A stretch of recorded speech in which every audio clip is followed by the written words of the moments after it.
this period of transitions from winter to spring, and as we observe the holy season, it's also a time of transition for Christian Associates of Southwest Pennsylvania. Just recently, the Executive Director of that organization, the Reverend Dr. Donald Green, retired from his position. Reverend Liddy Barlow, Executive Minister of Christian Associates, has taken on his former duties. We've asked both of them to join us this morning on the Sunday Business page to talk about the mission of Christian Associates, its accomplishments, and its future. Welcome to both of you. And, I'm a little intimidated at not one but two clergy here with me. Do we say Happy Palm Sunday? Is that an appropriate Blessed Holy Week? A blessed Palm Sunday, I guess that's better. Don, I know of you and have known you for years and think of you as sort of the epitome of Christian Associates. And it's in some ways it's sad to see you go, but every man's entitled to a retirement at some point. Let me ask you to help our viewers understand, what exactly is Christian Associates? 45 years ago, the Christian leaders, Protestant and Catholic and then Orthodox, came together in light of Vatican II to form a new ecumenical expression for our 10-county Southwestern Pennsylvania region.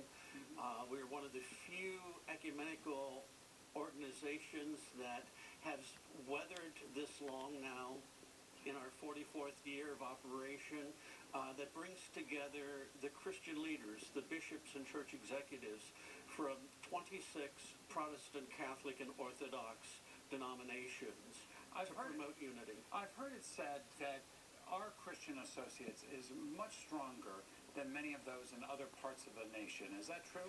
That's correct. In many parts of the nation, such affiliations are on a statewide level and are involved much more with advocacy agendas, or they're either local ecumenical expressions governed and funded at the congregational level, and much more into human service delivery.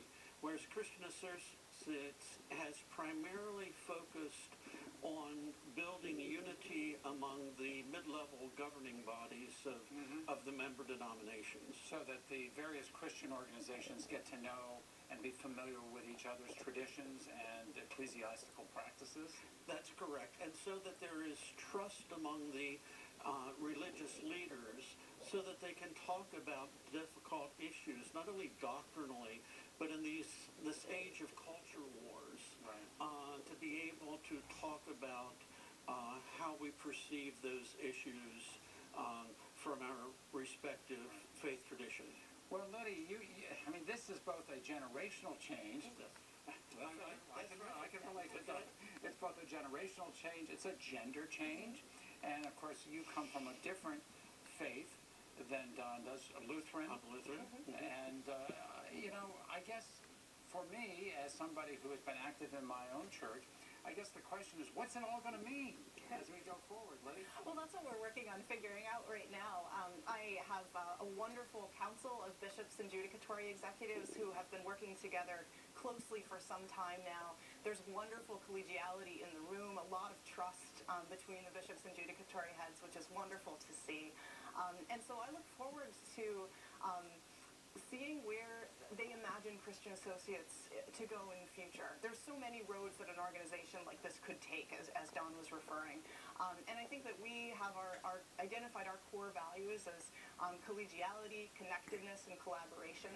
And I think moving forward with those values and seeing how the church can respond with unity in the midst of this very difficult postmodern time that we find ourselves living in. The organization has to be more than just photo ops of the bishops and leaders standing on top of Mount Washington on Easter Sunday or whatever it is. I know that's part of it because I see that. Because it really has to be, in some ways, meaningful, I think, to the larger community. And let me raise with you the horrible tragedy of last week at Franklin Regional. Is there a role for Christian Associates in something like that? I think there is. We've been involved initially unintentionally with disaster preparedness and response when Hurricane Ivan devastated a lot of the river towns in our region. Out of that came an effort to do preparedness for what we thought was going to be an avian influenza pandemic and the religious implications there. We've continued to grow in that area by working with some other agencies to prepare clergy and religious to be spiritual care providers in disasters, so that when there is a Franklin regional disaster, either human or natural, we have some folk who are prepared to go in and offer support, not to proselytize, but to be there to provide psychological first aid and then to help them process the sense of loss and trauma that goes with having your basement flooded or the violence of a school attack. I think that's so important, the counseling aspect of that. Liddy, are you involved in that? And now as the new director, is that something happening out there? Sure, I'll be working both with our regional and statewide disaster preparedness teams to continue to make sure that those sorts of programs continue on into the future. Right. We only have about 30 seconds left. Don, I can't imagine you really retiring. Now, I know you're no longer the head. Are you going to do something new and different? Well, I'm going to continue to be in the region. I'm very active at Glade Run Lutheran Services, and we're planning some major transformation of our campus and building to address adults and children on the autism spectrum. So.